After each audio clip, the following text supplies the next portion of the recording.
जय जिनेन्द्र। Vardhaman education and research institute की तरफ से आप सभी का उत्तराध्ययन सूत्र का 33वां सूत्र कर्म प्रकृति के अध्ययन तथा विवेचन प्रोग्राम में आप सभी का बहुत बहुत स्वागत है। आज हमारा 31वां क्लास है। परम पूज्य प्रीति सुधा जी महाराज साहब के सुशिष्या स्वाध्याय प्रेमी पूज्य श्री संयम प्रीति जी महाराज साहब जी एवं सौ शकुंतला जी चौरिया इनके मुखारविंद से उत्तराध्ययन सूत्र की कड़ी चालू है और आप सभी जन बहुत ही अच्छी तरह से अध्ययन कर रहे हैं, इसलिए तहे दिल से आप सभी का बहुत बहुत स्वागत है। संयम प्रीति जी महाराज साहब जी, एक साथ मथेन वंदना में, भावपूर्वक मथेन वंदना में, श्रद्धा पूर्वक मथेन वंदना में।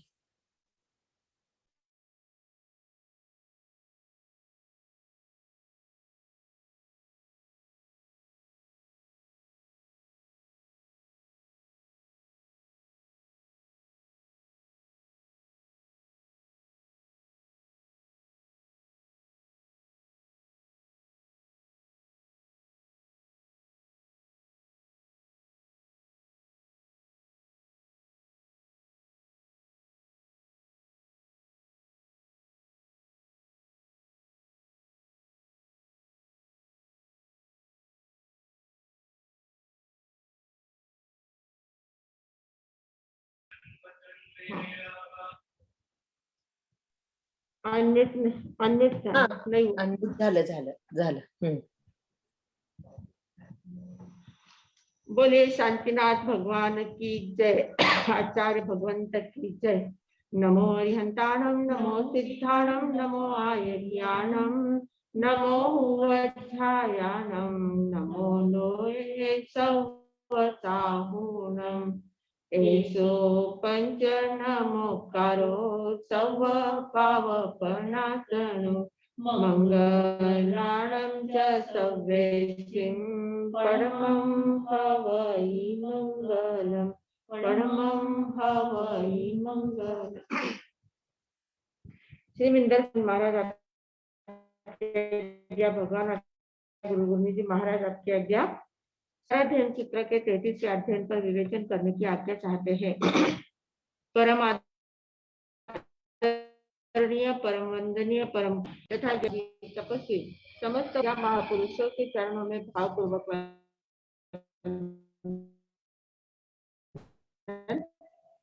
आराध्य माता आदि समस्त उपकारी भावपूर्वक वंदन। संस्कार भारती वाणी भूषण पूज्य श्री प्रीति सुधा जी महाराज साहब के चरणों में भावपूर्वक वंदन। यहाँ उपस्थित सभी धर्म प्रेमी, श्रद्धावान, जिज्ञासु भाइयों तथा सुशील बहनों, हम लोग 33वें अध्ययन में कर्म के बारे में रहे हैं। कर्म 8 प्रकार के देखे थे, उसमें से 4 प्रकार के कर्मों की डिटेल चर्चा हमने की है। काफी विस्तृत चर्चा हमारी हो चुकी है। यहाँ तक कि कल किसी को कुछ कहना पड़ा कि मोहनीय कर्म पर इतना डिटेल क्यों कहा गया, क्योंकि मोहनीय कर्म बहुत ज्यादा महत्वपूर्ण है, इसलिए क्या।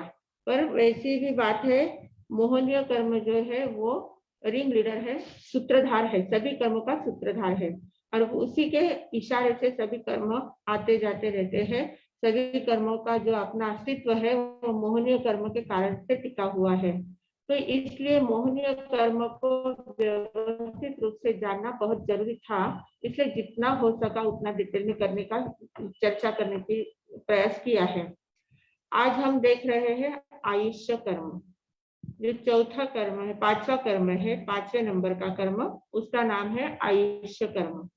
हम लोग देखते हैं कि दुनिया में बहुत सारे लोग हैं और वो लोग कैसे होते हैं, कोई एकदम जन्मते हैं और तुरंत मर जाते हैं, कोई थोड़े बड़े होते हैं बचपन में ही मर जाते हैं, किसी की मृत्यु बचपन में हो जाती है, किसी की युवावस्था में हो जाती है, किसी की थोड़ी सी प्रौढ़ अवस्था में मृत्यु हो जाती है, और कोई कोई होते हैं कि इतने वृद्धत्व को पा लेते हैं और इतने बड़े हो जाते हैं, इतने बुजुर्ग हो जाते हैं, फिर भी मौत उनकी नहीं आती है जल्दी से, आखिर उनकी बहुत देर से मौत आती है।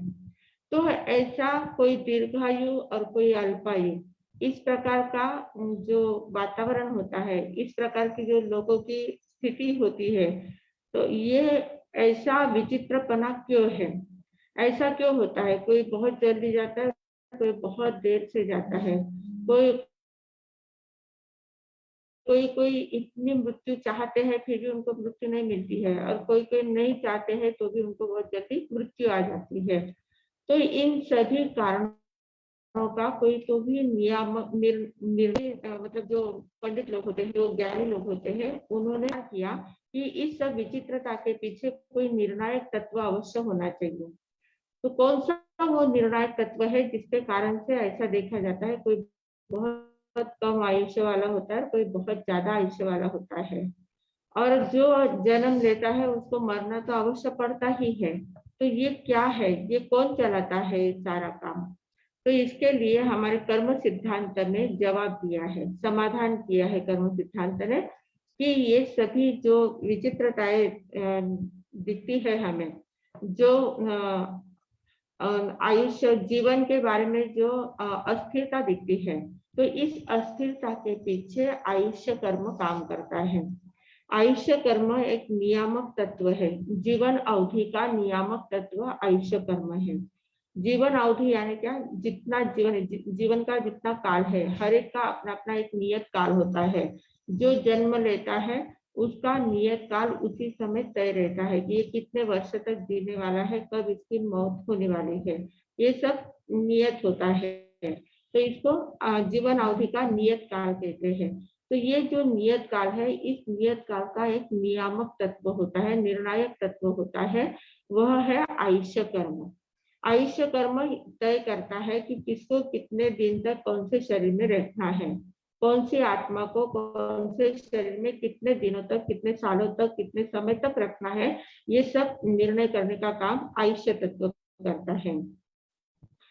हम लोग देखते हैं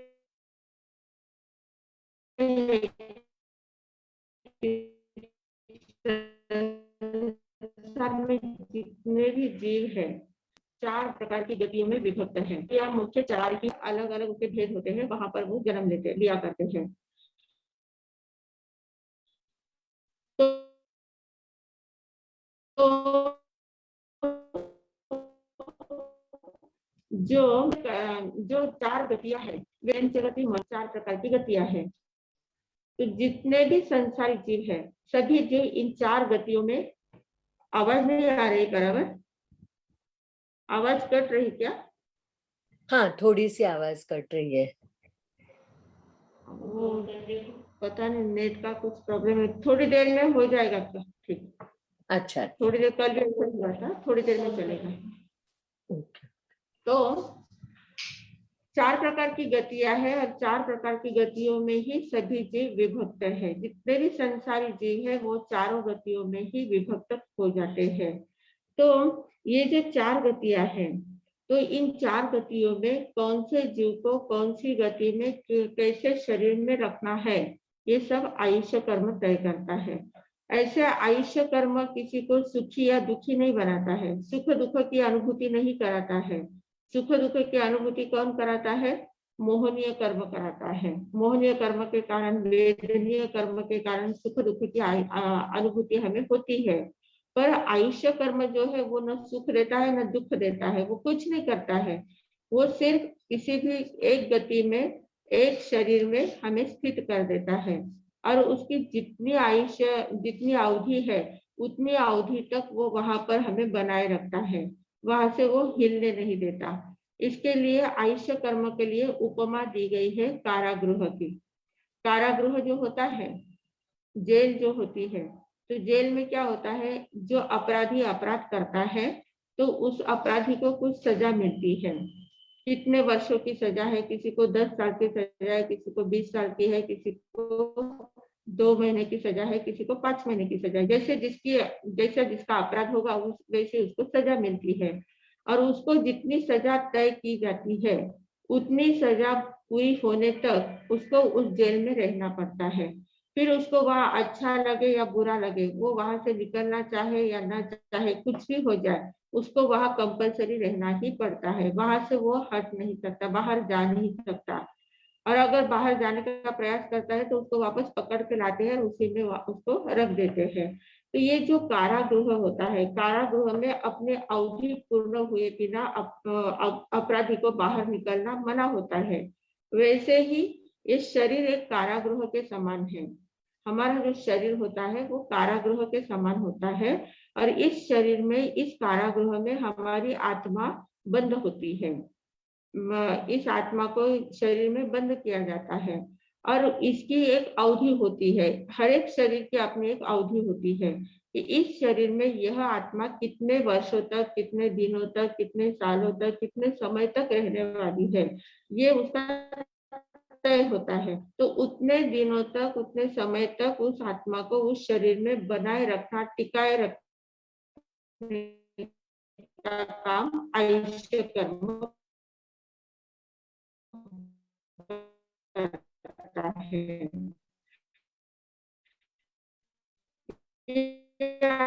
आयुष्य कर्म का सिर्फ इतना ही, बाकी विशेष बाकी दूसरा रोग ही वो काम करता है।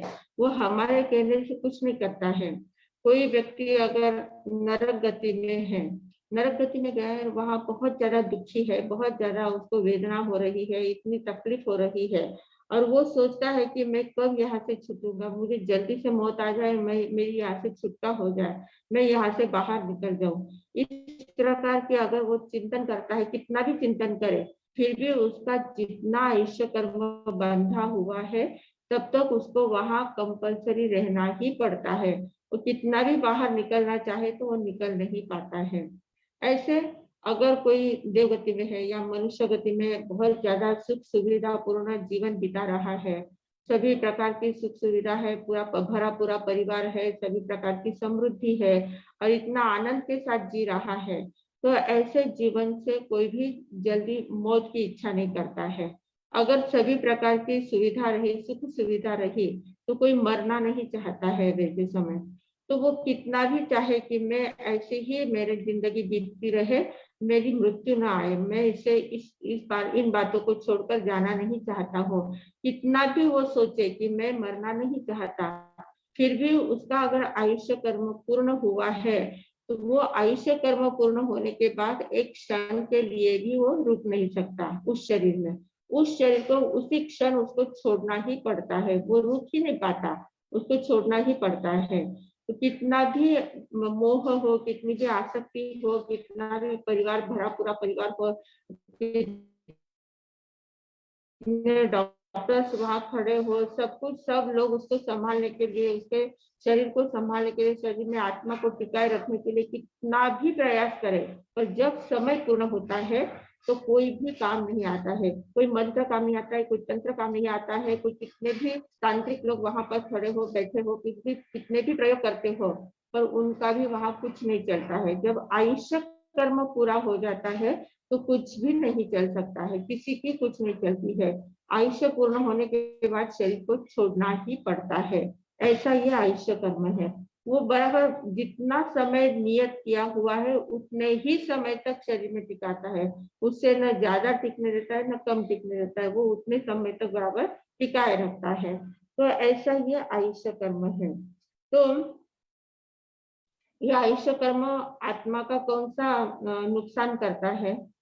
आत्मा का नुकसान इतना ही करता है कि आत्मा का अविनाशित्व एक गुण होता है आत्मा में। हमारी आत्मा में जो मुख्य 8 गुण है, उसमें एक अविनाशित्व नाम का गुण है।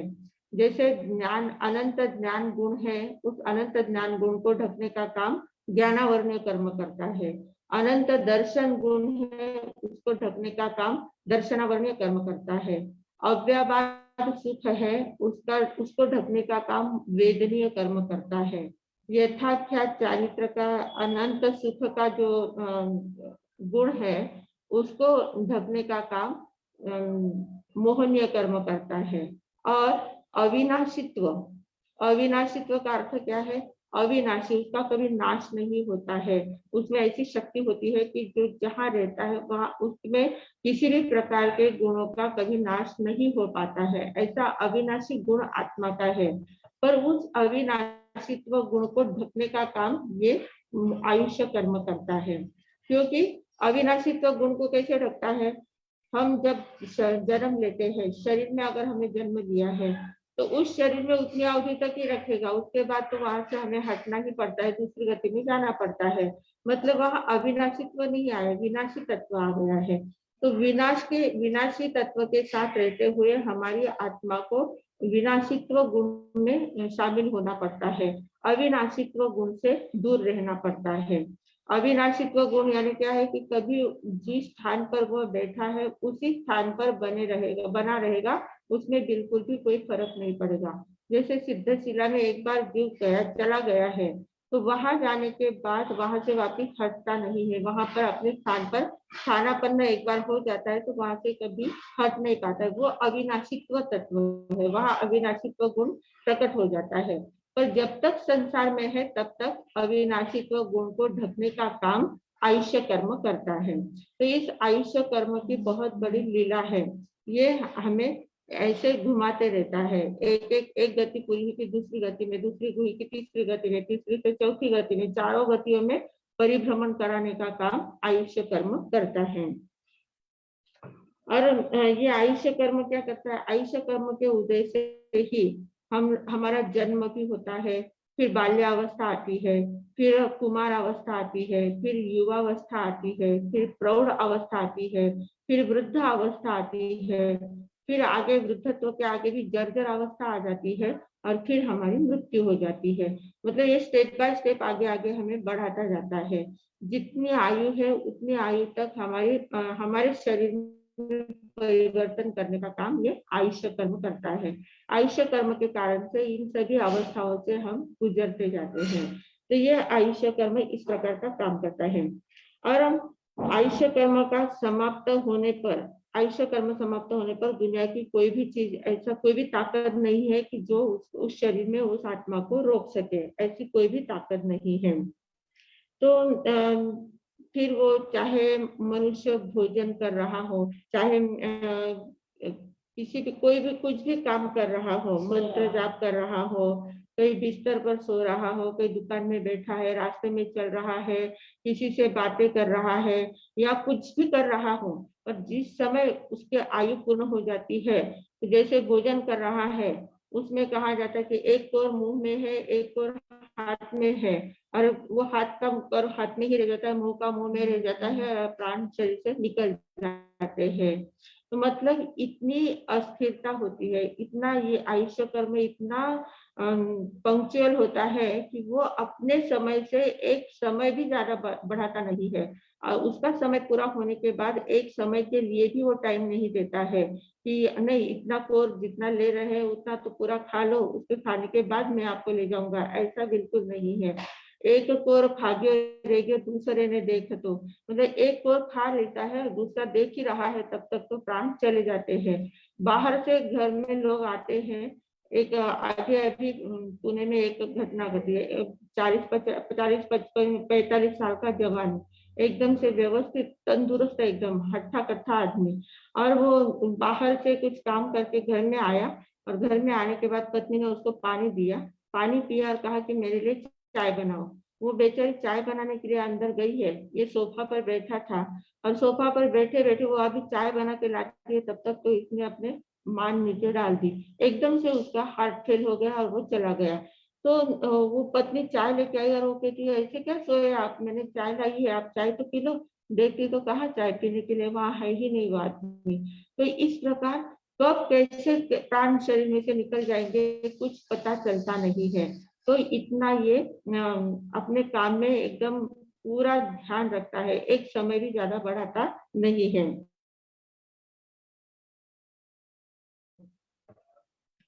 तो वहीं पर अपने आयुष्य की लीला देता है, समय उसका पूरा हुआ कि आयुष्य की लीला समाप्त कर देता है।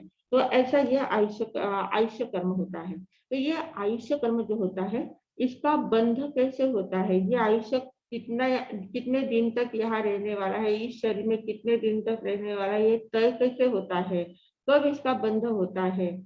हमने देखा है जो 8 कर्म है, 8 कर्मों में 7 कर्म जो है वो सातों कर्म कंटिन्यू बनते रहते हैं, सतत हमारे 7 कर्मों का बंध होता जाता है, हर समय सातों ही कर्म बंधते जाते हैं।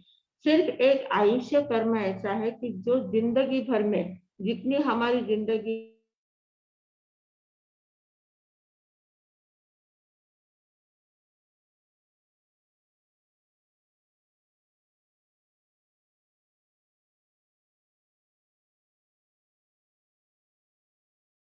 स्थिति क्या होती है, कैसी सिचुएशन में होता है, इसके बारे में बहुत लोगों को चिंतन होता है कि कब आयुष्य का बंध होता है, कैसे होता होगा, क्या क्या होता होगा।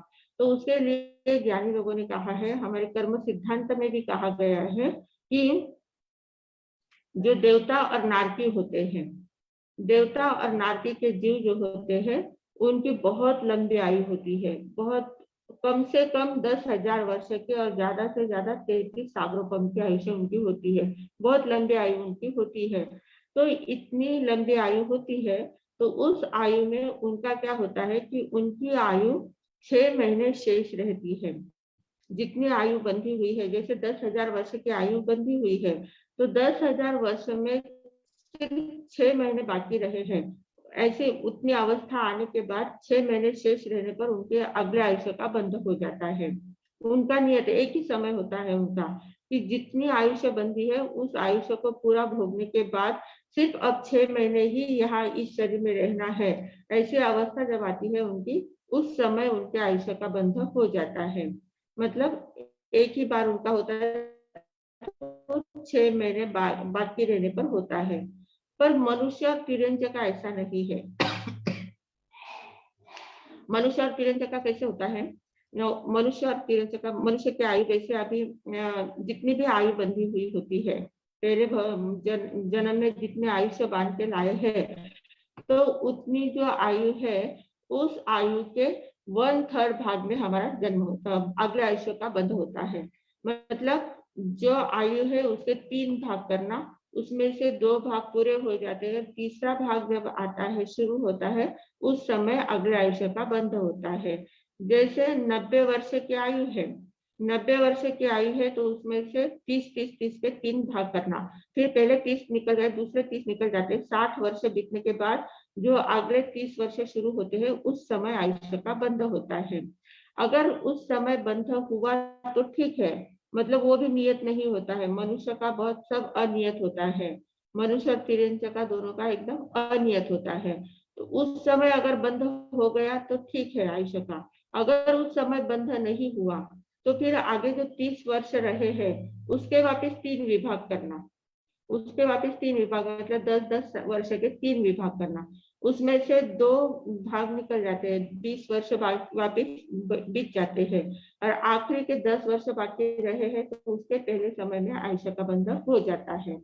अगर उस समय भी नहीं हुआ, तो जितना आयुष्य बाकी रहता है उसके वापस 3 विभाग करना, और उसके 1/3 में आयुष्य का बंध होता जाता है। ऐसे करते करते कभी कभी क्या होता है, जिंदगी भर आयुष्य का बंधन नहीं होता है, एकदम अंतिम समय आ जाता है, अंतिम समय आता है तब भी आयुष्य का बंधन नहीं हुआ है, तो अंतिम जो अंतर मुहूर्त रहता है, उस अंतर मुहूर्त के अंदर भी 3 विभाग करके 1/3 अंतर मुहूर्त में आयुष्य का बंधन अवश्य बंध जाता है।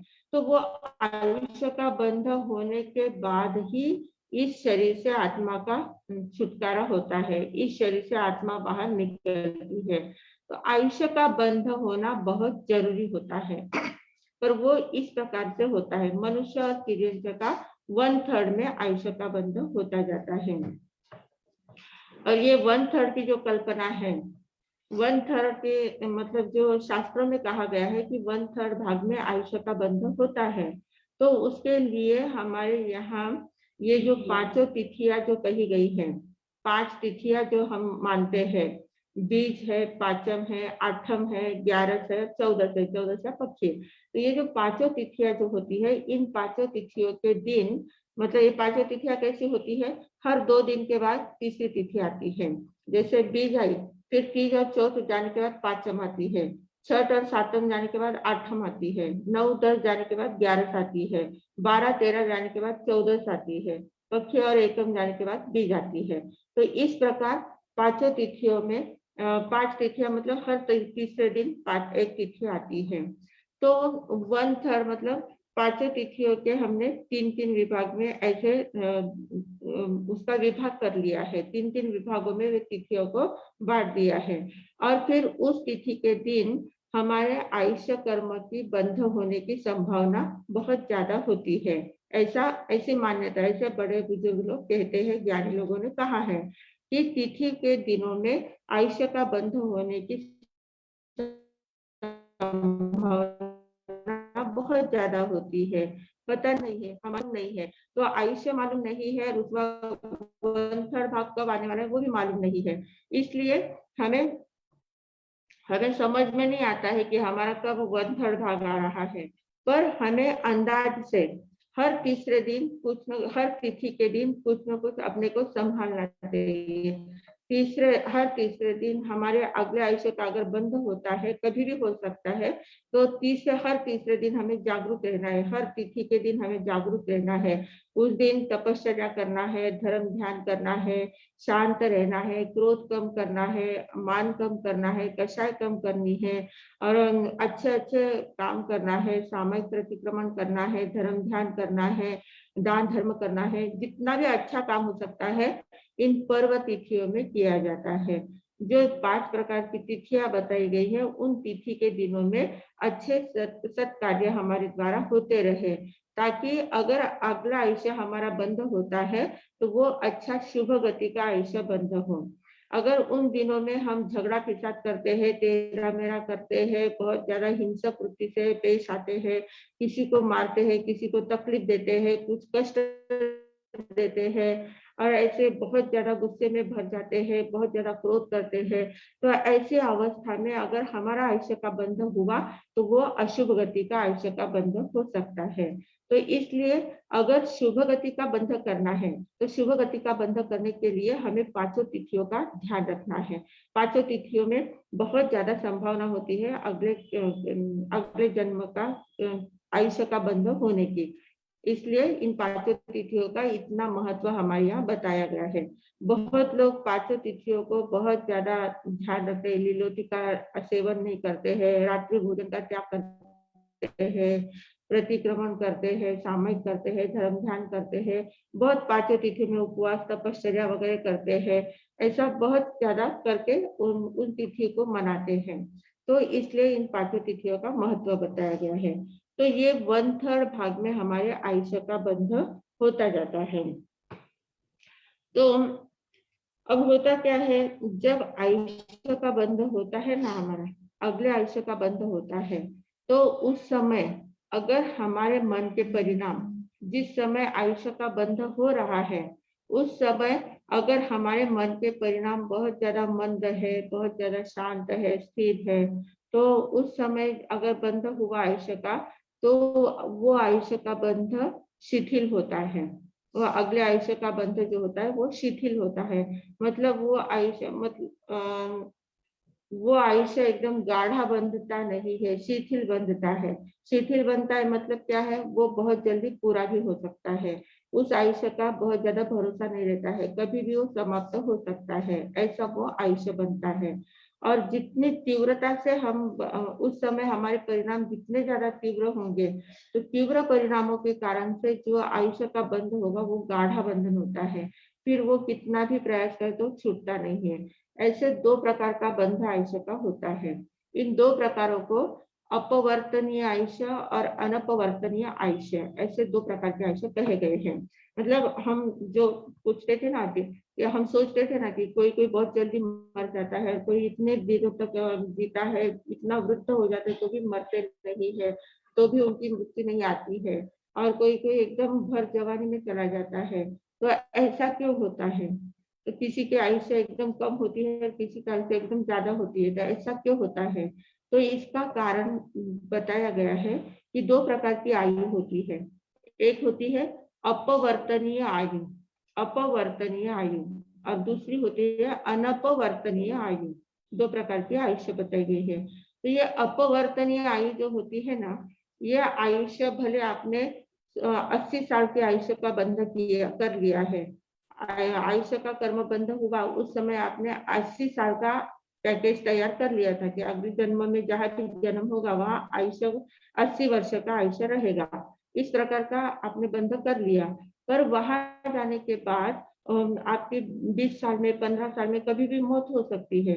और एकदम से कुछ कुछ भी आघात हुआ, मतलब किसी कहीं एक्सीडेंट हो गया, कहीं जहर का प्रयोग हो गया, कहीं अग्नि में जल गए, कहीं बहुत बीमारी लग गई, कुछ भी कारण बन सकता है। किसी का शस्त्र का प्रहार हो गया, किसी ने कुछ बमबारी की और उसमें एकदम आयुष्य कर्म चला गया, उसमें हम मर गए, ऐसे कुछ भी हो सकता है। किसी भी कारण से जब आयुष्य कर्म पूरा हो जाता है, मतलब समय से या समय से पहले ही अगर आयुष्य कर्म पूरा हो जाता है, तो उसको कहते हैं अकाल मृत्यु। हम लोग अकाल मृत्यु जिसको कहते हैं, तो अकाल मृत्यु यानी उनका आयुष्य कर्म जो था वो अपवर्तनीय आयुष्य था। अपवर्तनीय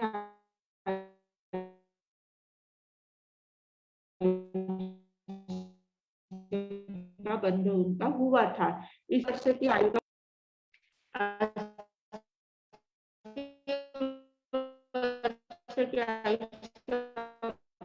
बंध किया, जो इतनी आयु बंधी हुई थी उसका क्या हुआ? वो आयुष्य का पैकेज वो ऐसे कैसे खत्म हो गया? उसका क्या हो गया? पैकेज तो जो होता है उतना तो पूरा भुगतना पड़ता है। आयुष्य का काम क्या है कि जितने आयुष्य का बंध किया है उतना तो उसको भुगतना पड़ता है। फिर वो कैसे चले गया, ऐसा मन में शंका आती है। तो उसका जवाब ऐसा दिया जाता है कि ये जो अपवर्तनीय आयुष्य होती है, अपवर्तनीय आयुष्य में कोई भी निमित्त अगर हमें मिल जाता है, जैसे एक्सीडेंट हो गया है, हार्ट अटैक आ गया है, कुछ भी कारण कोई बीमारी आ गई है, या किसी के विष का प्रयोग हुआ है, या किसी का कोई शस्त्र लग गया है, या किसी ने इतना जोरदार धोखा दिया तो उसका आघात मन में लग गया है, कुछ भी हो सकता है। तो किसी भी कारण से हमारी आयु अगर जल्दी से पूरी हो रही है, तो क्या होता है कि जब हमारी आयु पूर्ण होने का समय आता है, जैसे 25वें वर्ष में आयु पूर्ण हो रही है, तो अंतिम समय में अंतर मुहूर्त के अंदर वो पूरे 80 साल, बाकी जितने साल के आयुष्य बचे थे उस आयुष्य को वो उतने देर तक फटाफट भुगत लेता है। भुगत लेता है मतलब क्या? उतनी आयु तक उसको जितनी वेदना भुगतनी थी, जितने कुछ कर्म भोगने थे, वे कर्म फटाफट फटाफट उदय में आ जाते हैं, उदीर्णा हो जाती है उन कर्मों की, और फटाफट वो आके चले जाते हैं। कर्म उतने भुगत लेते हैं और वे कर्म खत्म हो जाते हैं।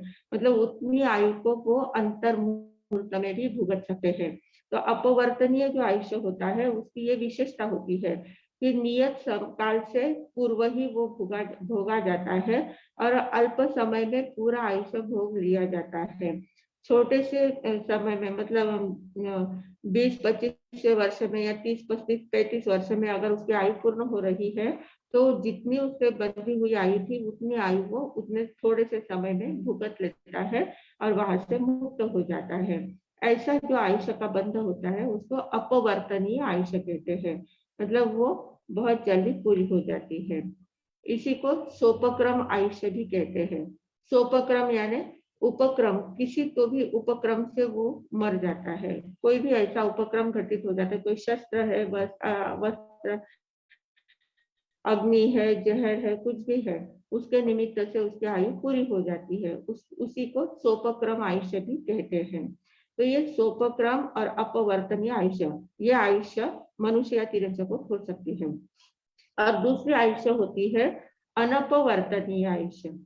अनपवर्तनीय आयुष्य ऐसी होती है कि वो जितने वर्ष की बांधी हुई है, बंध जब होता है, अनपवर्तनीय आयुष्य का बंध जब होता है, तो उस समय जैसे मन के परिणाम थे, जितनी तीव्रता से उसको बांधे हुए हैं, तो जितने गाढ़ आयुष्य का बंध उनका हुआ है, तो उतने समय तक वे रहते ही है, उसी शरीर में उनको रहना ही पड़ता है। फिर कितना भी कुछ निमित्त मिले या न मिले, उसके ऊपर कुछ शस्त्र का प्रयोग हो, कुछ जहर का प्रयोग हो, कुछ अग्नि का प्रयोग हो, या कुछ बीमारी हो जाए, या कुछ भी हो जाए, कितने भी प्रसंग उनके जीवन में आए, तो भी उनके शरीर में से आत्मा निकलती नहीं है, उनको मृत्यु आती नहीं है। जब तक उनकी आयु पूर्ण बंधी हुई है तब तक उनके शरीर में उनकी आत्मा रहती ही है। ऐसा जो होता है उनको बोलते हैं अनपवर्तनीय आयुष्य। अनपवर्तनीय आयुष्य। तो ये अनपवर्तनीय आयुष्य जो होती है, ये किन किन को होती है? ये होती है देवताओं के आयुष्य जो होती है, देवताओं के नारकी के जीवों की, देवताओं की। फिर तीर्थंकर है, वासुदेव है, चक्रवर्ती है, बलदेव है, उत्तम पुरुष जो होते हैं, या चरम शरीरी जीव जो होते हैं, या और असंख्यात वर्ष जीवन वाले अकर्म भूमि वाले जो जीव होते हैं। तो इन सभी की जो आयुष्य होती है वो आयुष्य अनपवर्तनीय होती है। अनपवर्तनीय, ये कभी भी अकाल में नहीं इनकी मृत्यु होती, अकाल में इनकी कभी भी मृत्यु नहीं होती है। ऐसे कोई देवता नहीं है कि जिनकी आयुष्य थी 10 सागरोपम की आयुष्य थी और वे 10,000 वर्ष में ही उनकी मृत्यु हो गई। ऐसा कभी सुनने में भी नहीं आता है, देखने में भी नहीं आता है। या कोई नारकी का जीव है, उसकी 33 सागरोपम की आयुष्य बंधी हुई थी और वो 1 सागरोपम भुगत के आ गया, ऐसा कभी नहीं होता है। देवताओं की, नारकियों की, इनकी आयुष्य कभी भी कम नहीं होती। जितनी आयुष्य का बंध हुआ है उतना उनको भुगतना ही पड़ता है। फिर सुख हो या दुख हो, उनको अच्छा लगे या बुरा लगे, जीना चाहे या मरना चाहे, कुछ भी हो जाए, फिर भी उनकी आयु का बंध पूरा, आयु उनकी पूरी नहीं होती है। ऐसे ही जो तीर्थंकर होते हैं, हम लोग देखते हैं भगवान महावीर स्वामी के ऊपर कितने उपसर्ग आए। तीर्थंकर की आत्मा थी, तीर्थंकर बन गए थे और वो उसी भाव में मोक्ष में पधारने वाले थे। तो उनके ऊपर कितने मारणांतिक उपसर्ग आए, कैसे कैसे उपसर्ग आए, कैसे कैसे कष्ट उनके जीवन में आए, फिर भी उनके शरीर को कोई तकलीफ नहीं हुई। उनके शरीर में से आत्मा अकाल में नहीं निकली। उनकी आयु जितनी बंधी हुई थी उतने ही देर के बाद उनके शरीर में से आत्मा निकली और वो निर्वाण में पहुंच गए, निर्वाण हो गया उनका। और जिस समय उनका निर्वाण हो रहा था, तो उस समय इंद्र ने विनंती करी थी भगवान से, भगवान महावीर से इंद्र भगवान ने विनंती करी थी कि देखो, आपकी आयु अभी पूरी हो रही है, अगर सिर्फ 2.5 मिनट आप अपनी आयु बढ़ा लेते हो, 2.5 मिनट के बाद भस्म ग्रह लगने वाला है, भस्म ग्रह लगने वाला है। तो वो भस्म ग्रह लगने तक अगर आपकी आयु बढ़ गई और आप इस शरीर में रहे, आपके सामने अगर भस्म ग्रह लग गया तो उस भस्म ग्रह का प्रभाव बहुत कम हो जाएगा। तो सिर्फ 2.5 मिनट के लिए आप अपनी आयु बढ़ा लीजिए। तो भगवान महावीर ने क्या कहा उस समय कि 2.5 मिनट छोड़कर मैं 2.5 सेकंड तक भी नहीं बढ़ा सकता हूँ। आयु का कर्म ऐसा होता है कि वो आयु कर्म जिस समय पूर्ण होना है उससे एक समय भी आगे बढ़ नहीं सकता है। तो मैं बढ़ाने में असमर्थ हूँ। मेरा 2.5 मिनट पूर्व ही निर्माण होने वाला है, मैं एक समय के लिए भी आगे बढ़ा नहीं सकता हूँ। तो ऐसे आयु कर्म भगवान जैसे तीर्थंकर भी अपनी आयु नहीं बढ़ा सकते हैं, तो बाकी लोगों का तो सवाल ही नहीं आता है। ऐसे चक्रवर्ती जो होते हैं, बड़े बड़े चक्रवर्ती है, कितने भी उनके ऊपर प्रसंग आए, कुछ भी हो जाए। अब शुभम चक्रवर्ती थे, उनको उनका चक्रवर्ती मैंने रोग हुआ था, सनत चक्रवर्ती थे, उनको उनके शरीर में 16 प्रकार के महारोग उत्पन्न हो गए थे, पर फिर भी उनको उनका आयुष्य पूर्ण नहीं हुआ। वे जितने वर्ष 700 वर्ष तक वे रोग रहे उनके शरीर में और वे साधना में लीन रहे। साधना, उन्होंने अपना राजपाट त्याग दिया और दीक्षा ग्रहण कर ली और उन रोगों का उन्होंने उपचार भी नहीं किया और सिर्फ साधना करते गए अपने। और साधना उनकी इतनी बढ़ गई थी, तो एक बार इंद्र स्वयं उनके सामने उपस्थित हुए और कहा कि आपके शरीर में इतने सारे रोग हैं, आप अगर इजाजत देते हो तो मैं अभी आपके शरीर को निरोगी बना सकता हूँ, सभी रोगों को बाहर निकाल सकता हूँ। तो सनत चक्रवर्ती की जो आत्मा थी, जो सन्यासी बन गए थे, दीक्षित हो गए थे, उन्होंने कहा कि आप में इतनी जितनी ताकत है, आप जो बता रहे हैं उतनी ताकत मेरे में भी है। मैं अगर मेरी थोड़ा सा मैं पुरुषार्थ, मैं अपनी थूक जो है वो थूक थोड़ी सी अगर शरीर को लगाता हूँ तो वहां मेरा शरीर स्वर्ण जैसा बन सकता है, सुवर्ण जैसी काया मेरी बन सकती है, निरोगी हो सकता हूँ।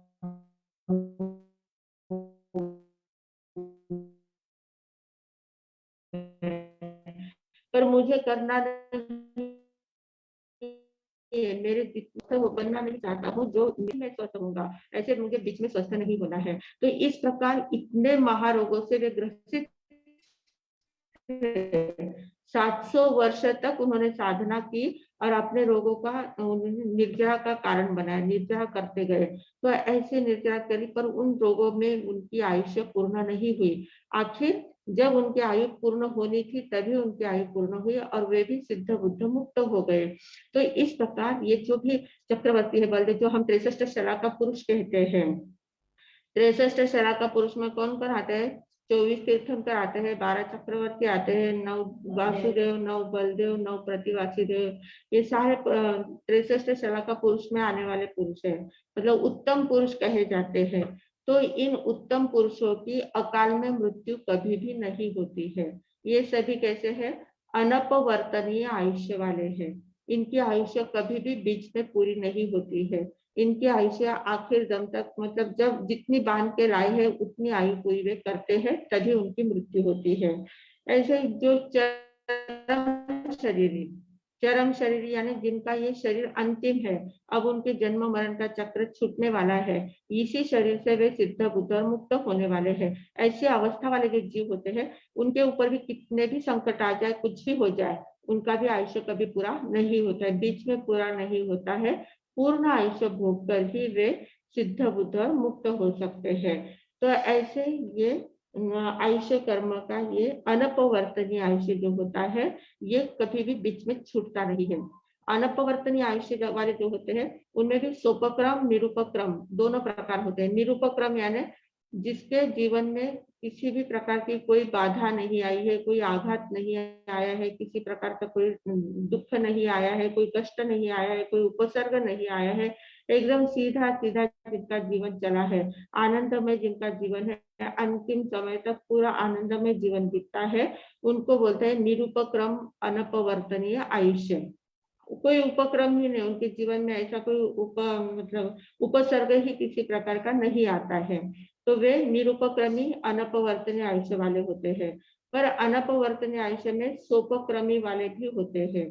सोपक्रमी यानी जिनके जीवन में ऐसे उपसर्ग आते हैं, कोई कोई प्रकार उनके ऊपर विष का उपयोग भी किया जाता है, जहर का उपयोग किया जाता है, कोई अग्नि भी जला सकती है, कुछ भी उनका हो जाता है। हम लोग भी देखते हैं बहुत बार एक्सीडेंट वगैरह होता है, तो एक्सीडेंट में कोई कोई व्यक्ति थोड़ी सी चोट लगी और तुरंत वहां पर उनकी मृत्यु हो जाती है, और कोई कोई व्यक्ति होते हैं उनकी इतना ज्यादा लगा हुआ होता है और इतना ज्यादा लगने के बाद भी उनका आयुष्य वहां पूरा नहीं होता है। उपचार करने के बाद एकदम स्वस्थ और मस्त हो जाते हैं।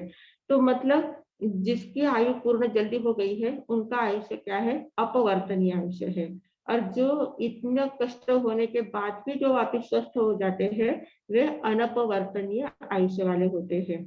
तो ये अनपवर्तनीय आयुष्य। और अभी कोरोना के काल में तो हमने बहुत ज्यादा देखा, कोरोना कोविड जिसको हुआ था, तो इसमें कितने अच्छे अच्छे जवान जवान लोग चले गए और कितने बुजुर्ग लोगों को भी हुआ तो भी वो बच गए, एकदम आराम से रह रहे हैं, उनको कुछ नहीं हुआ।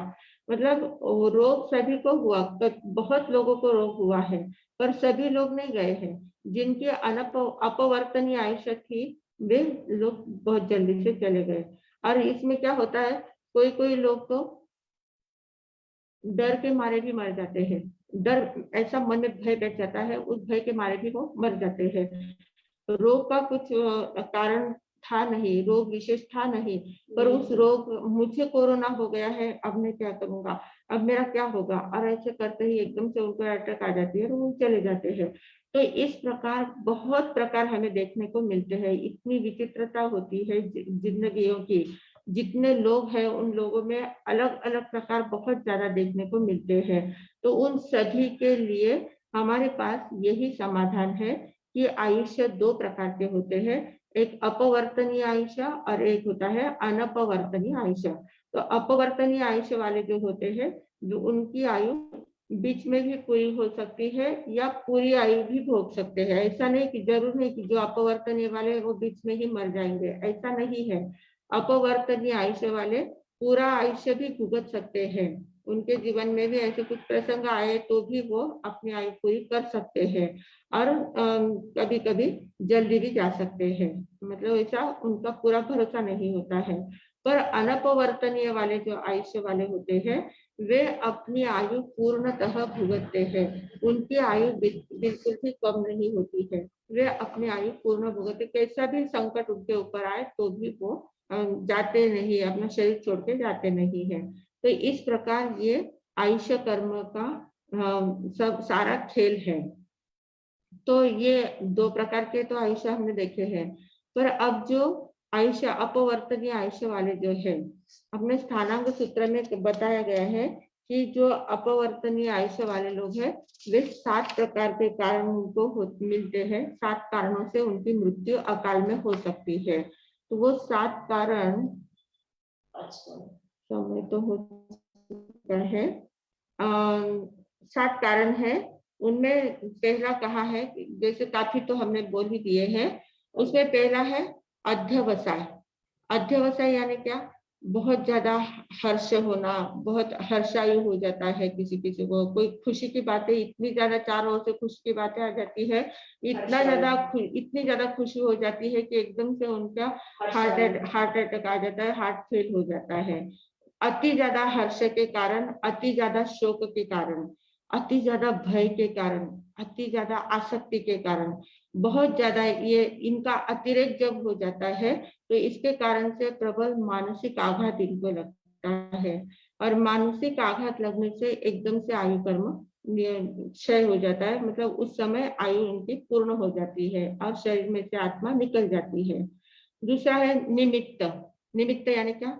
विष, शस्त्र, दंड आदि कुछ भी निमित्त मिलता है, एक्सीडेंट है, कुछ भी निमित्त मिल जाता है और इस निमित्त के कारण से उनकी आयु पूरी हो जाती है। तीसरा है आहार।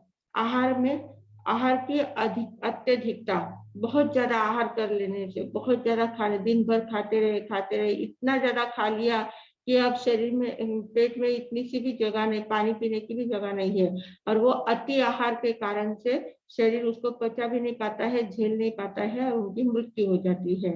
या आहार के अभावग्रस्तता से, मतलब आहार ही नहीं मिला, कितने दिनों तक आहार ही नहीं मिला, खाने को ही कुछ नहीं मिला है, ऐसे भूखे भूखे रहते रहते उनका आयु पूरा हो जाता है। तो आहार की अत्यधिकता या आहार का अभाव, ऐसे दोनों कारण, आहार के कारण से उनकी मृत्यु हो सकती है। फिर चौथा है वेदना। वेदना यानी शरीर में कहीं पर भी बहुत ज्यादा वेदना, इतनी तीव्र वेदना, पेट में ऐसा पेट शूल हो जाता है कि ऐसी वेदना होती है कि उसी में आयु खत्म होता है। छाती में ऐसी वेदना निकलती है, चेस्ट में ऐसी वेदना होती है कि उससे आयु खत्म हो जाती है। पीड़ा, तनाव, चिंता, ऐसा इतना टेंशन होता है किसी किसी को, अपने बिजनेस में वगैरह ऐसा टेंशन आ जाता है, इतना ज्यादा टेंशन होता है कि उस टेंशन में कब उनका हार्ट फेल हो जाता है उनको नहीं चलता। तो इस प्रकार जो हो गया है और उसकी इतनी असह्य वेदना होती है कि उस वेदना में उनकी मृत्यु हो जाती है। तो ये वेदना के क्या जाना, कहीं चलते चलते कहीं गड्ढे में गाड़ी गिर गई है या स्वयं गड्ढे में गिर गए हैं, या और किसी ने आके धक्का दे दिया है, कोई एक्सीडेंट हो गया, रास्ते से चल रहे थे अच्छे से, पीछे से गाड़ी और उसने धक्का दे दिया और वो चले गए। तो इस प्रकार आघात, बाह्य किसी भी निमित्त से आघात जिनको मिलता है और उस आघात से उनकी मौत हो जाती है, तो ये पराघात कहा जाता है इसको। फिर है स्पर्श। स्पर्श यानी क्या? किसी को सर्पदंश से होता है, सर्पदंश कर देता है,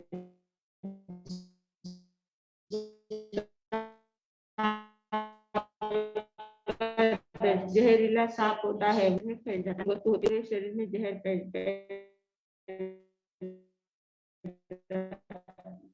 जाता है। जैसे कोरोना जिसको होगा तो पूरे शरीर में कोरोना, स्पर्श से भी मृत्यु हो सकती है। और फिर है श्वास निरोध। श्वास निरोध यानी हार्ट अटैक आ जाना, श्वास ही बंद हो जाना, एकदम चलते चलते श्वास की गति ही बंद हो जाना, एकदम से श्वास रुक जाना, अवरुद्ध हो जाना, हार्ट फेल हो जाना, इस प्रकार से श्वास एकदम हृदय गति रुक जाना, हृदय गति ही बंद हो जाती है। तो इस प्रकार के कारण से भी अकाल में मृत्यु हो सकती है। तो ये अपवर्तनीय आयुष्य के 7 कारण स्थानांक सूत्र में बताए गए हैं।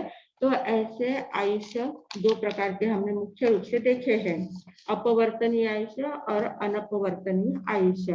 और आयुष्य कर्म की विचित्रता कैसी होती है, आयुष्य कर्म कैसे कैसे नाटक करता है, कैसे कैसे लोगों को, कोई बहुत जल्दी जाता है, कोई बहुत देर से जाता है, कैसे कैसे उसकी अवधि के नियामक कैसा है, वो नियामक तत्व या निर्णायक तत्व कैसा है, उसके बारे में हमने जानने का प्रयास किया है। अब हम अगले क्लास में देखेंगे कि कौन से गति में जाने के कौन कौन से कारण होते हैं, कौन सी गति का बंध क्यों होता है, किस गति का बंध कैसे होता है, और कैसे उस गति में कैसे जाया जाता है, हमारी मानसिक अवस्था कैसे होती है, कौन सी परिस्थिति में कैसे बंध होते हैं, ये देखने का हम अगली क्लास में प्रयास करेंगे। आज इतना ही बोलकर मैं विराम लेती हूँ। ओम शांति।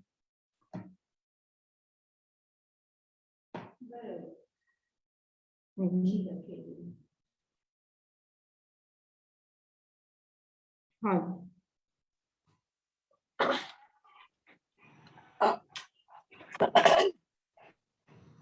आवाज आ रही है?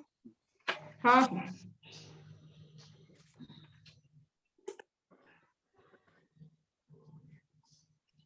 मथे वर्षा हाँ, बोलो। अति जिज्ञासु साधकों को भावपूर्वक नमस्कार। लगातार मोहनीय कर्म को सुनते सुनते आज हम आयुष्य कर्म की ओर बढ़े।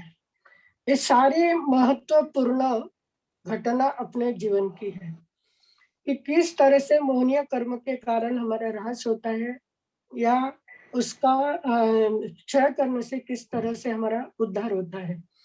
यह देखते देखते आज आयुष्य कर्म, और आयुष्य कर्म सबसे बड़ा इंटरेस्टिंग विषय है, क्योंकि आयुष्य है तो हम है, आत्मा इस शरीर से चली गई तो सारा शून्य है।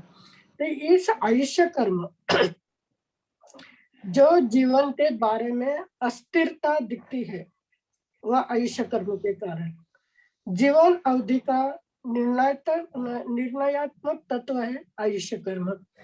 यह आयुष्य कर्म कौन सी आत्मा को कौन से शरीर में कितने दिन तक रखना, यह उस तय करता है। अपने हाथ में कुछ नहीं, आयुष्य कर्म के हाथ में है। बांध के लेके आए हम, लेकिन अभी रोक के रखने का काम आयुष्य कर्म करता है। कि जो चार गतियां है, जीव चारों गतियों में, वो चार गतियों में हमें विभक्त कर देता है। जैसे जैसे कर्म बांधे हैं वैसी वैसी गति हमें मिलती है, क्योंकि यह आत्मा शरीर के बिना तो रह नहीं सकती, और जब तक कार्बन शरीर हमारे साथ है तो शरीर का तो आधार लेना ही पड़ेगा। तो चार गतियों में हमें विभक्त करता है, जैसे अपने अपने कर्म के अनुसार। अभी वहां पर जाने के बाद वो तय करता है कितने दिन तक रहना है, कितने समय तक रहना है, कब आपकी अवधि पूरी होगी, तब यहाँ से छुटकारा मिलेगा। ये सारा आयुष्य कर्म। जैसे कारागृह में गया हुआ कैदी अपराधों की सजा भुगते बिना कितनी भी इच्छा रही फिर भी वो बाहर नहीं निकल सकता। उसी प्रकार जितने जितने कर्म बांध के लाए हैं, उसकी अवधि पूरी होने के बगैर यह आयुष्य कर्म आपके जीवन में परिवर्तन नहीं कर सकता। आयुष्य कर्म सुख दुख की अनुभूति नहीं कराता है, सुख दुख की अनुभूति मोहनीय कर्म कराता है, लेकिन एक शरीर में स्थित रखने का काम मात्र आयुष्य कर्म करता है। अभी यह आयुष्य कर्म हमारे इच्छा के अनुसार काम नहीं करता। अगर हम नारकी में गए, वहां की वेदना देखते हुए कब यहाँ से छुटकारा होगा, कितना भी प्रयास करो, लेकिन वहां का आयुष्य पूरे हुआ बिना बाहर नहीं आ सकते। और देवलोक में गए, वहां का सुख देखकर इतने मोहित हुए कि ऐसा लगता है बस अभी यहाँ से कहीं जाना नहीं। तो सुख देखकर टिकने नहीं देता और दुख देखकर बाहर आने नहीं देता। ऐसी इसकी लीला अपरंपार है कि जो जहां पर जाता है जैसे कर्म किया है वैसे ही वो हमें नचाता है। अभी आयुष्य पूरा होने का अगर समय आ गया, कितने बड़े बड़े डॉक्टर रहे, तंत्र मंत्र औषधि डॉक्टरी इलाज, कोई भी कुछ नहीं कर सकते। अभी परसों एक डेथ हुई, बहुत बड़े डॉक्टर है, उनके 10-15 सारे असिस्टेंट उनके सामने खड़े हैं, वो अपने माता जी को बचाने का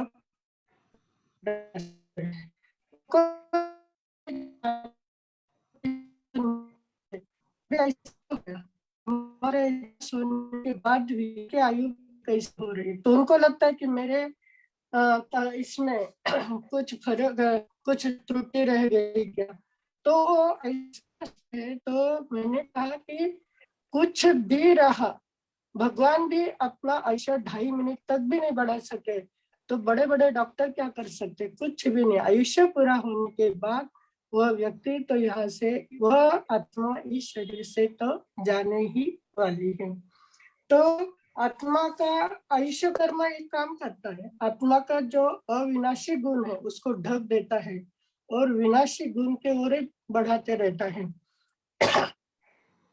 आयुष्य कर्म यानी दुनिया की कोई भी शक्ति उसको रोकने का काम नहीं कर सकता।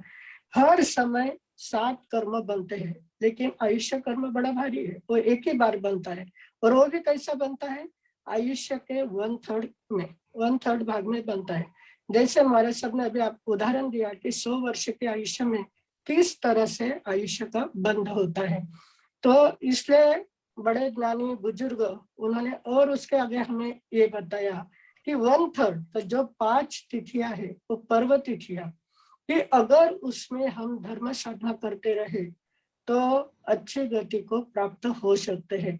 और आना है एक दिन, तो जाना है, खाए पिएंगे, मौज मजा करते करते जाना तो है, तो फिर क्या उस धर्म के ओर देखना है और पाप के ओर देखना है। मौज मजा में समय बिताते बिताते किस तक समय अधोगति की ओर बढ़ जाते पता ही नहीं लगता। और एक मनुष्य जन्म ही एक रिजर्वेशन का स्थान है कि चिंतन मनन यही हो सकता है, जो क्रिया आप कर सकते हो ये सब मनुष्य जन्म में ही कर सकते हैं। जो भी अगले गति का बंध हमें करना है वो हमारे हाथ में है। तो इस पर अगर हम चिंतन करते रहे तो हमारी गति अगली, क्योंकि गतियों के तो 4 विभाग बता ही दिए, नरक, तिर्यंच, मनुष्य और देव गति। तो जन्म भी मिलना है तो मनुष्य गति से ही मोक्ष मिल सकता है। नरक गति, तिर्यंच गति, देव गति से मोक्ष की प्राप्ति होना असंभव है। तो इस कर्म का अगर हम कर्म का सारा कर्म की सारी विधियां सीख रहे हैं, कर्म को जान रहे हैं, तो उस कर्म का चिंतन किस तरह से करना यह हमारे हाथ में। अभी आयुष्य कर्म भी 2 प्रकार का बताए, एक अपवर्तनीय, एक अनपवर्तनीय।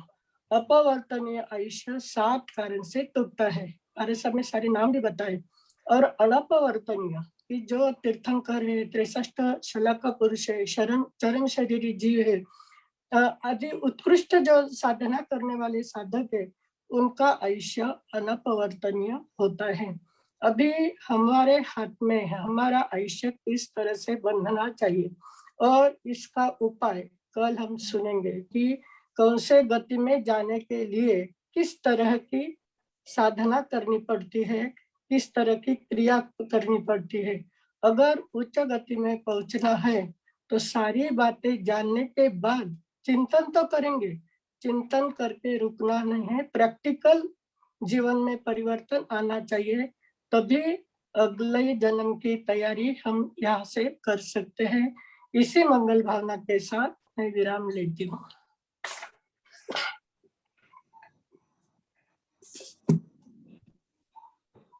हाँ जी, और वापस आज सूचना दे रहे हैं, रविवार के दिन, संडे के दिन हमारे यहाँ लोणीकंद गौशाला में पूज्य श्री वाणीभूषण संस्कार भारती प्रीति सुधा जी महाराज साहब, इनका 60वां दीक्षा दिन है। 60 वर्ष उनको पूरे हो गए हैं, 61वां दीक्षा दिन है। और उस दीक्षा दिन के निमित्त से यहाँ कुछ कार्यक्रम रखा गया है। तो जो आजू बाजू के परिसर के जितने भी लोग हैं, जिनको संभव है, सभी लोगों को यहाँ पर आना है और उस दीक्षा दिन के कार्यक्रम की शोभा बढ़ाने का काम करना है। तो आप सभी लोगों को स्पेशल खास आमंत्रण दे रहे हैं। सभी को ध्यान रखना है, कल हमारी छुट्टी है। एक ध्यान में रखना है, हम दीक्षा नहीं ले सके, लेकिन दीक्षा की अनुमोदना करते करते कितने सारे कर्मों का क्षय हम कर सकते हैं। शादी ब्याह में तो बिना सोचे समझे पहुंच जाते, लेकिन ऐसे जो महत्वपूर्ण कार्यक्रम होते हैं उस समय निकालकर जरूर जरूर पहुंचना है, क्योंकि हम कर्म सिद्धांत को जान रहे हैं इसलिए।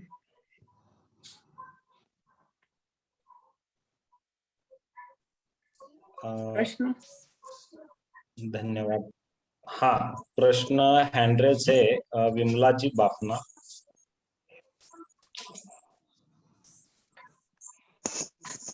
Mathen Vandami Marasa. Mathen Vandami Marasa. हाँ हाँ मारसा, बोलो। अभी आपने कहा था अपवर्तनीय और नपवर्तनीय। अपवर्तनीय में आयुष्य हमारा टूट सकता है। जब मारसा 80 साल की बंदी हुई हमारे बीच में टूट गई आयुष्य, तो उसमें क्या कौन सा कर्म की वजह से टूटती है? कोई कर्म दूसरा साथ करता है?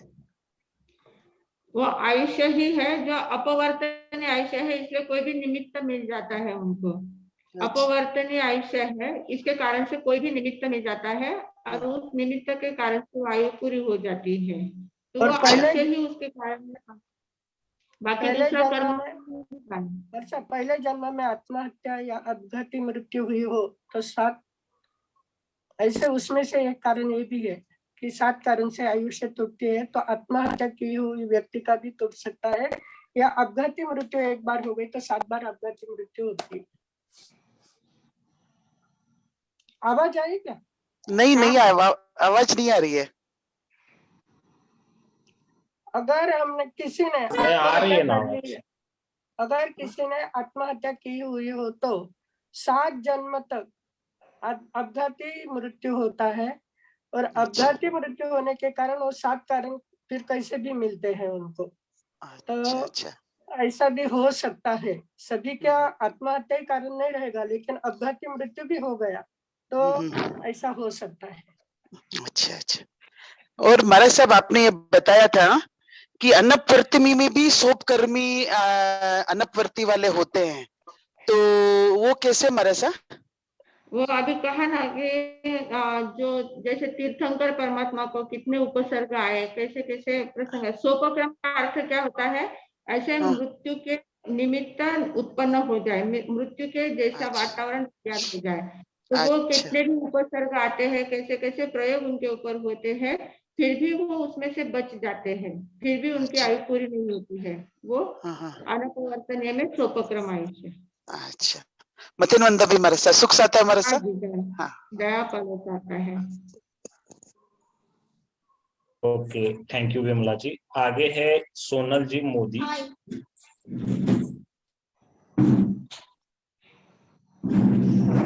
हेलो। हाँ मथेन वंदामी मासा। हाँ जी, दया पल। मेरा एक्चुअली कोई सवाल नहीं है, बस आप सबके साथ एक इंफॉर्मेशन शेयर करने के लिए आई हूँ। महाराज साहब जी हमको नंदी सूत्र सिखाया, महाराज साहब जी ने हमको अध्याय 29 सिखाया, अध्याय 33 अभी चल रहा है। जो भी महाराज साहब जी के ये सारी क्लासेस है, वो सारे क्लासेस यूट्यूब पर अवेलेबल है। वो लेटेस्ट जो भी वो क्लास होता है वो हर वीक चारों के चारों अपलोड होके रेडी रहते हैं। तो आप सभी में से किसी को भी कोई भी क्लास फिर से एक बार देखना हो, एक बार फिर से उसका पढ़ाई करना हो, पढ़ाई फिर से एक बार सुनना हो, या फिर नंदी सूत्र का संपूर्ण वाचन जो महाराज साहब जी ने 45 मिनट्स में किया है, संपूर्ण नंदी सूत्र आप एक समय में पूरा महाराज साहब के साथ यूट्यूब पे लगा के आप सुन सकते हो, उसका भी वीडियो अपने यूट्यूब चैनल सम्यक दर्शन के ऊपर अवेलेबल है।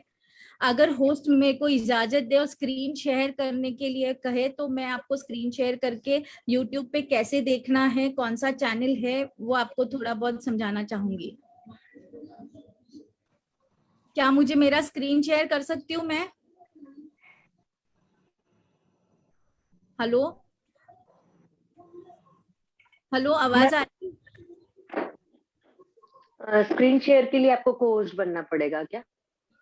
हाँ हाँ, आपने डिसेबल किया हुआ है स्क्रीन शेयरिंग के लिए, तो या तो को होस्ट करिए या मुझे अलाउ स्क्रीन शेयर करना होगा। ओके।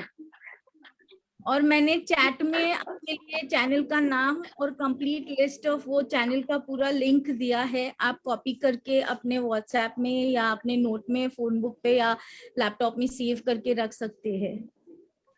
चैनल का यूट्यूब चैनल का नाम है सम्यक दर्शन, जिसमें Y डबल है, SAMYYAGDARSHAN, सम्यक दर्शन। क्योंकि सम्यक दर्शन नाम के बहुत सारे चैनल्स है, तो ये डबल Y वाला ये एक ही है फिलहाल तो भी। तो आपको वो और वहां पे आप मेरे को स्क्रीन शेयर कराओगे तो मैं आपको शेयर करके बताती हूँ वो चैनल कैसे दिखता है। महेश भैया, सोनल जी को ये को होस्ट कीजिए तो स्क्रीन शेयर कर सकते हैं। हाँ हाँ कर रहा हूँ, 1 मिनट। मेरा डिस्कनेक्ट हुआ था कुछ कारणवश। ठीक है, हाँ सोनल जी कीजिए। ओके।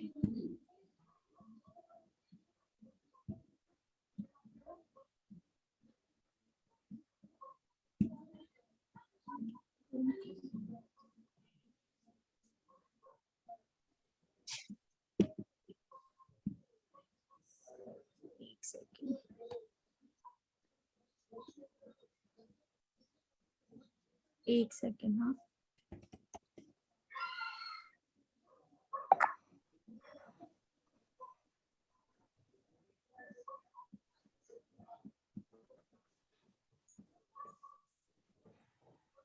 मेरा स्क्रीन दिख रहा है? हाँ ओके। हाँ हाँ दिख रहा है। हाँ दिख रहा है, अभी तक स्टार्ट नहीं हुआ है आपका स्क्रीन। ओके। यहाँ पे हमको youtube.com टाइप करेंगे और यहाँ पे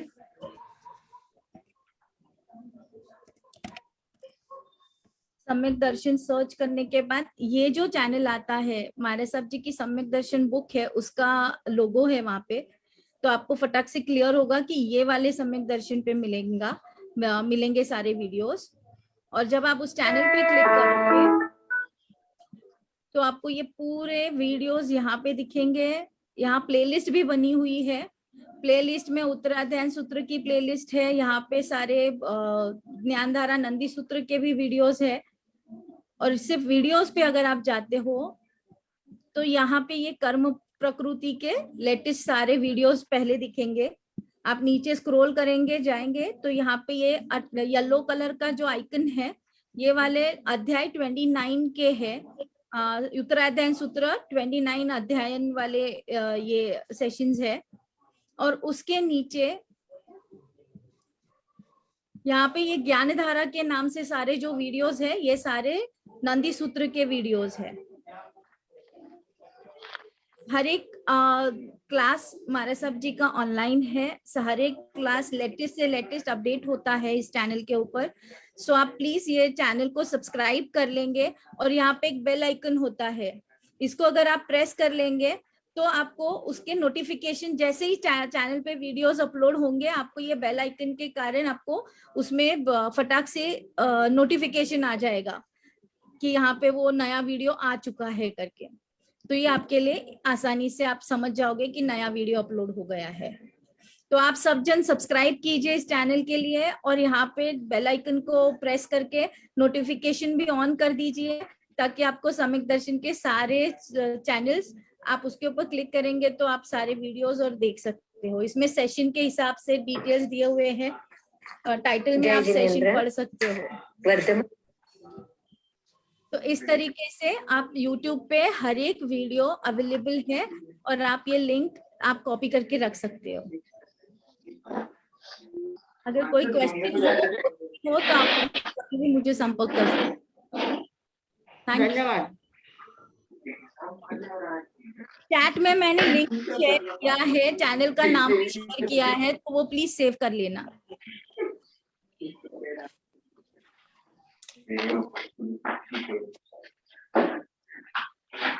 थैंक यू। मथेन वंदा।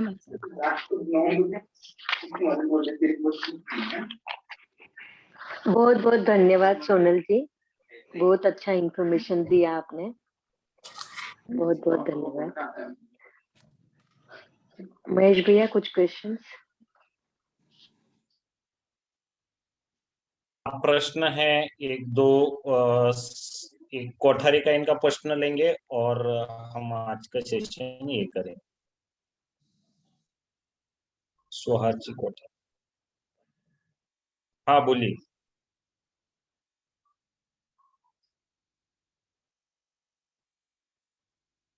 हाँ कोठारी जी बोलिए।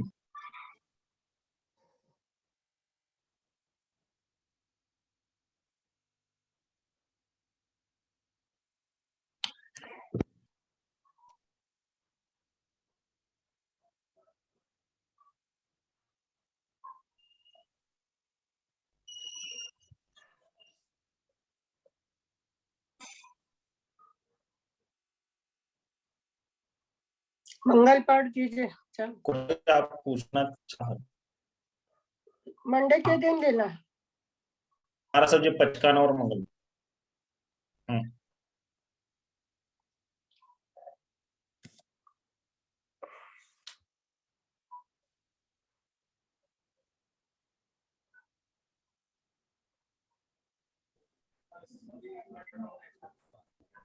सब म्यूटेड है थे। हमारा सब्जेक्ट आपका ये हो गया है।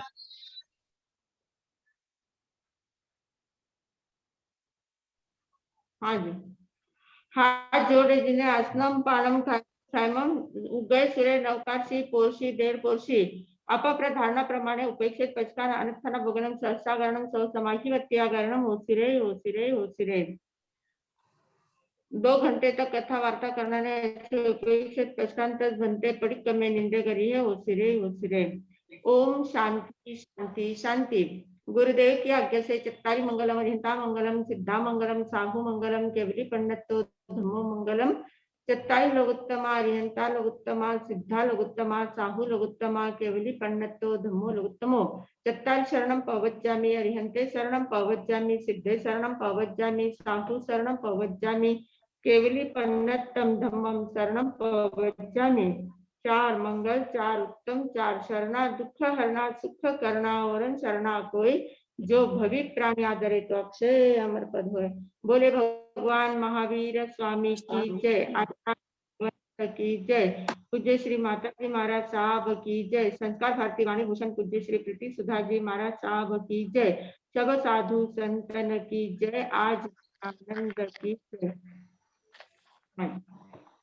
कर्मों की उदिरना करने का मार्ग दिखाने वाले, कर्म की लीला सिखाने वाले परम पूज्य संयम प्रीति जी महाराज साहब जी को बहुत बहुत धन्यवाद। आभार आभार आभार। जैसे महाराज साहब जी ने कहा है कि 6 तारीख को परम पूज्य प्रीति सुधा जी महाराज साहब जी का 60वां दीक्षा दिन है, तो उस कार्यक्रम के लिए आप में सभी जन आने का प्रयास करना है, क्योंकि 60 इयर्स बहुत बड़ा टाइम है और Vardhaman education and research institute के माध्यम से जो उत्तराधायन सूत्र की कड़ी चालू है वो बहुत ही अच्छी तरह से चालू है और इतने लोग जुड़े हैं, तो उसमें से काफी जनों ने वहां आने का प्रयास करना है। यही विनंती करके Vardhaman education and research institute की तरफ से मैं सभी को धन्यवाद देना चाहती हूँ।